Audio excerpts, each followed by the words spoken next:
Pria berinisial BI ini ditangkap tim Polres Pangkep dan juga Polda Sulawesi Selatan di Desa Carangki, Kecamatan Tandra Lili, Kabupaten Maros, Sulawesi Selatan.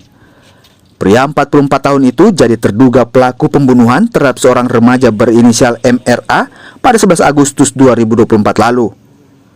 Dari hasil penyidikan polisi, korban merupakan anak kandung pelaku meregang nyawa usai dianiaya. Pelaku memukul korban lantaran tersulut emosi mengetahui motor miliknya rusak setelah digunakan pelaku. Kasus ini baru terungkap setelah 7 pekan peristiwa pembunuhan terjadi. Polisi terlebih dahulu menangkap seorang remaja yang merupakan saksi kunci pembunuhan terjadi melalui bukti CCTV.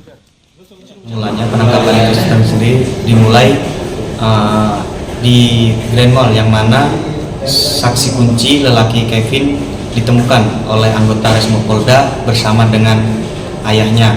Kemudian anggota Resmo Polda menghubungi kami, Resmo Pangkep, dan kami pun Resmo Pangkep bergegas menuju lokasi ditemukannya Kevin. Dipukul dengan tangan kosong, kemudian dicambuk dengan kayu ubi, serta ditusuk-tusuk dengan menggunakan pisau.